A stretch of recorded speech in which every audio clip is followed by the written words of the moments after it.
Ayo wes aku sing record. Mana PPT-nya? Belum ya, guys? Oke. Oke, Assalamualaikum warahmatullahi wabarakatuh. Waalaikumsalam warahmatullahi wabarakatuh. Baik, selamat malam semuanya. Jadi, perkenalkan saya Nancy Afresha selaku moderator pada presentasi bab 5, hak dan kewajiban negara dan warga negara yang akan dipresentasikan oleh rekan saya yaitu Cindy Sekar Ayu Karlina. Kepadanya waktu dan tempat kami persilahkan. Baik, terima kasih. Perkenalkan, nama saya Cindy Sekar Ayu Karlina, NIM 171. Kali ini saya akan mempresentasikan bab 5, yaitu hak dan kewajiban negara dan warga negara. Next.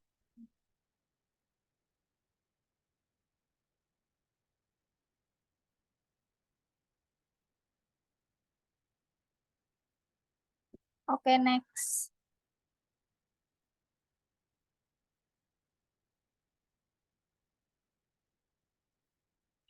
Baik, pengertian hak dan kewajiban warga negara dan negara yaitu hak merupakan segala sesuatu yang pantas dan mutlak untuk didapatkan oleh individu sebagai anggota warga negara sejak masih berada dalam kandungan. Sedangkan kewajiban merupakan suatu keharusan atau kewajiban bagi individu dalam melaksanakan peran sebagai anggota warga negara guna mendapatkan pengakuan akan hak yang sesuai dengan pelaksanaan kewajiban tersebut.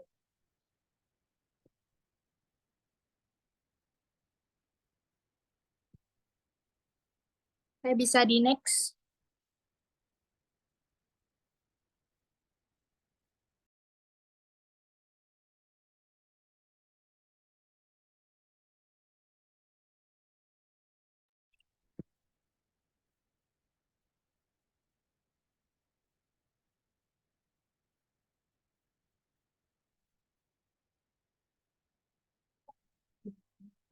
Oke, hak-hak kewajiban hak-hak warga negara.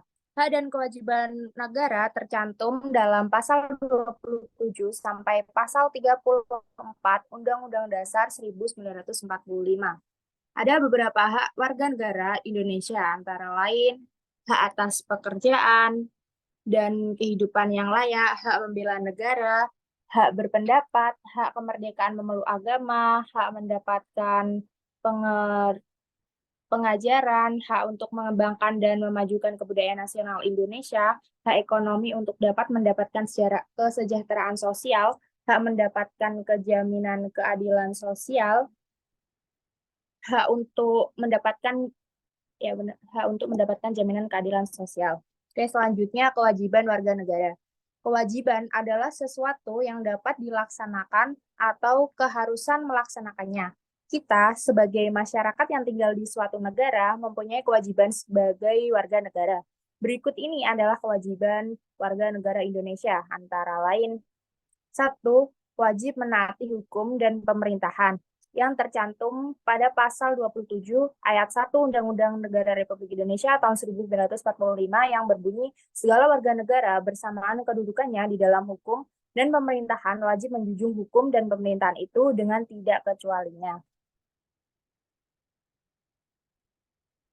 Yang kedua yaitu wajib ikut serta dalam upaya pembelaan negara yang tercantum pada pasal 27 ayat 3 Undang-Undang Dasar Negara Republik Indonesia yang menyatakan setiap warga negara berhak dan wajib ikut serta dalam upaya pembelaan negara. Yang ketiga, wajib menghormati hak asasi manusia orang lain yang tercantum pada pasal 27J ayat 1 yang mengatakan setiap orang wajib menghormati hak asasi manusia orang lain. Yang keempat, yaitu wajib tunduk kepada pembatasan yang ditetapkan dengan undang-undang.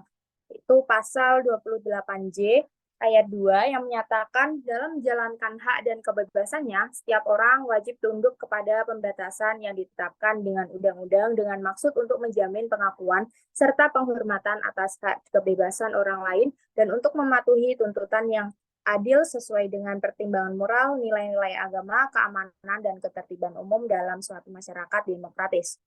Yang terakhir yaitu wajib ikut serta dalam urusan pertahanan dan keamanan negara yang tercantum pada pasal 30 ayat 1 Undang-Undang Dasar Negara Republik Indonesia yang menyatakan tiap-tiap warga negara berhak dan wajib ikut serta dalam usaha pertahanan dan keamanan negara.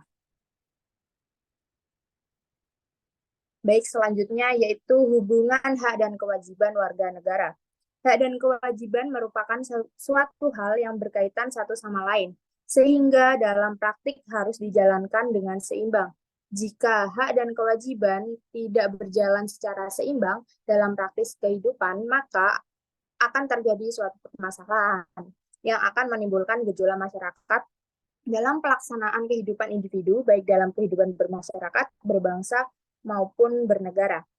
Pelaksanaan hak warga negara dalam Undang-Undang Dasar Negara Republik Indonesia tahun 1945 dikaitkan langsung dengan kewajiban karena memang mempunyai keterkaitan.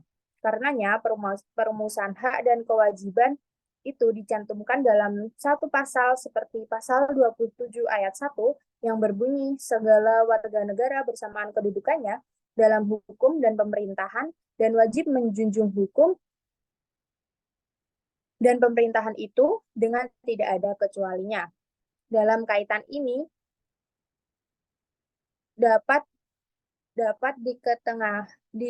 ketengahkan masalah hak warga negara, misalnya masalah pendidikan, kesejahteraan sosial, dan pertahanan. Selanjutnya yaitu asas atau prinsip.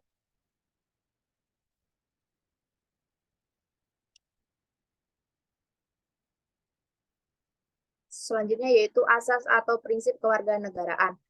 Ada 4 asas kewarganegaraan yang dianut di Indonesia, antara lain 1 asas ius sanguinis atau law of the bold. Pada Undang-Undang Nomor 12 Tahun 2006, asas ius sanguinis adalah asas yang menentukan kewarganegaraan seseorang berdasarkan keturunan dan bukan negara tempat kelahirannya. Istilah ius sanguinis berasal dari bahasa Latin, yakni ius berarti hukum atau pedoman, dan sanguinis berasal dari kata sanguinis yang artinya darah. Dengan demikian, asas kewarganegaraan ini ditentukan berdasarkan darah atau keturunan orang yang bersangkutan. Yang kedua yaitu asas ius soli. Asas ius soli adalah asas yang menentukan kewarganegaraan seseorang berdasarkan negara tempatnya dilahirkan. Meski ayah ibunya bukan warga negara tersebut, asas ius soli berasal dari bahasa Latin. Ius berarti hukum, dalil, atau pedoman. Sementara soli berasal dari kata solum, artinya negeri. Jadi, asas ius soli merupakan pedoman kewarganegaraan yang didasarkan pada tempat atau daerah kelahiran seseorang. Asas kewarganegaraan tunggal. Asas kewarganegaraan tunggal adalah asas yang menentukan bahwa hanya ada satu kewarganegaraan bagi tiap orang. Jadi, seseorang hanya bisa memiliki satu kewarganegaraan.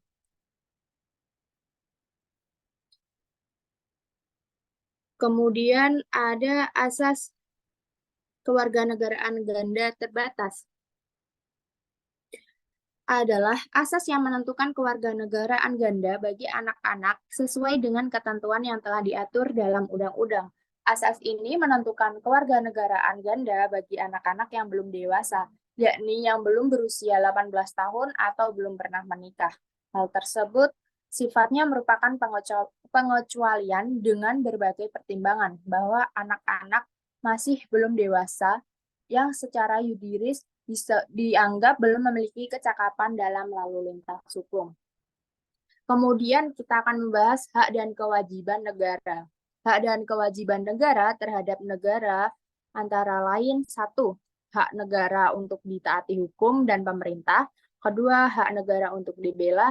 3. Hak negara untuk menguasai bumi, air, dan kekayaan untuk kepentingan rakyat. 4. Kewajiban negara untuk menjamin sistem hukum yang adil. 5. Kewajiban negara untuk hak asasi warga negara. 6. Kewajiban negara mengembangkan sistem pendidikan nasional untuk rakyat. 7. Kewajiban negara memberi jaminan sosial. Dan 8. Kewajiban negara memberikan kebebasan beribadah.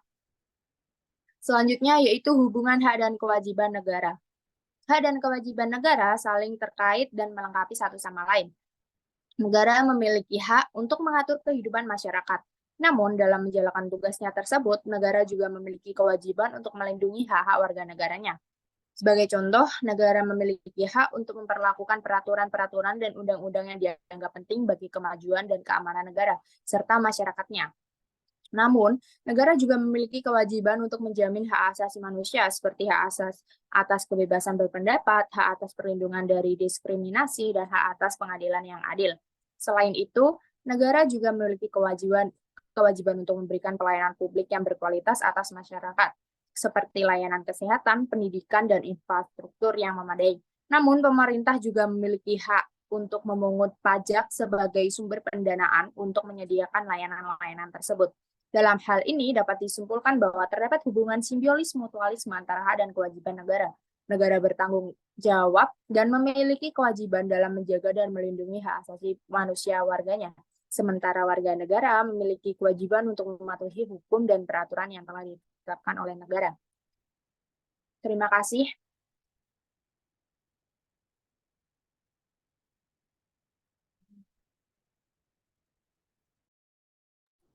Baik, kita jeda untuk azan Isya sebentar ya.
Baik, saya izin melanjutkan.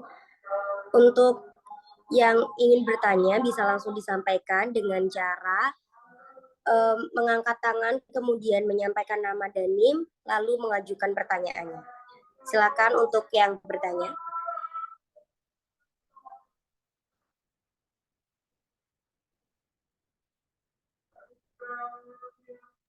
Sebelumnya izin ya untuk tidak lama-lama karena ini 10 menit lagi Zoom-nya bakal mati. Sekian, terima kasih. Baik, Saya ingin bertanya. pertanyaan ditampung dulu atau langsung dijawab? Boleh langsung ditanggung dulu. Saya mau Silakan. tanya. Saya bertanya.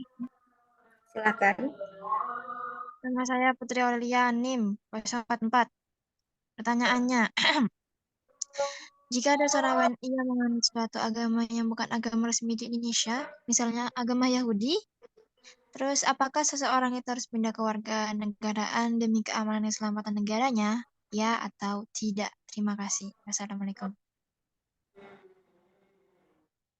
Sudah cukup? Ada lagi yang bertanya? Saya, Silakan pertanyaannya. bagaimana cara kita mencapai keseimbangan antara hak dan kewajiban warga negara? Terima kasih. Baik, bisa langsung saya beri batasan untuk 3 pertanyaan dulu ya. Baik, silakan bisa langsung dijawab. Cindy. Baik, saya akan menjawab pertanyaannya dari Aurel. Dan pertanyaannya yaitu jika ada seorang WNI yang menganut suatu agama yang bukan agama resmi di Indonesia, itu boleh apa tidak? Yaitu jawabannya walaupun begitu, sebenarnya tidak berarti agama di luar agama Hindu, Buddha, Islam, atau Kristen tersebut dilarang di Indonesia ya, termasuk tadi agama Yahudi. Mereka mendapat jaminan penuh seperti yang diberikan oleh konstitusi dan mereka dibiarkan adanya asal tidak melanggar ketentuan-ketentuan yang terdapat dalam peraturan perundang-undangan. Di sisi lain, pilihan untuk memeluk agama, salah satu agama yang tidak umum dipeluk di Indonesia tidak dapat menjadi alasan bagi seseorang untuk kehilangan kewarganegaraan. Namun demikian, seseorang tetap dapat berpindah kewarganegaraan atas kehendaknya sendiri. Lanjut, saya akan menjawab pertanyaan dari Fitria, yaitu bagaimana cara kita mencapai keseimbangan antara hak dan kewajiban. Nah, untuk mencapai keseimbangan antara hak dan kewajiban, yaitu dengan cara mengetahui posisi diri kita sendiri. Kita sebagai seseorang warga negara harus tahu hak dan kewajibannya. Begitu juga seorang pejabat atau pemerintahan pun juga harus tahu akan hak dan kewajibannya, seperti yang sudah tercantum dalam hukum dan aturan-aturan yang berlaku. Nah, dalam kehidupan berbangsa dan bernegara, kewajiban harus didahulukan daripada hak. Karena kewajiban adalah tanggung jawab yang harus dikerjakan seseorang dengan memaksimal dan dengan rasa ikhlas sebelum seseorang mendapatkan hak yang harus dia terima, sehingga akan menciptakan kehidupan berbangsa dan bernegara yang teratur dan berimbang. Terima kasih.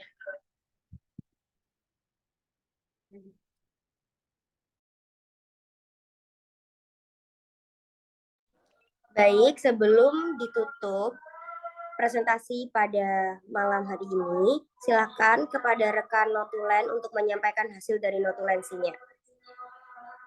Baik, terima kasih kesempatannya. Saya selaku notulen akan membacakan notulensi pada pembelajaran via Zoom kali ini tentang hak dan kewajiban. Hak dan kewajiban merupakan dua hal yang tidak dapat dipisahkan dalam kehidupan. Untuk mencapai keseimbangan antara keduanya, kita harus mengetahui posisi kita sebagai warga negara.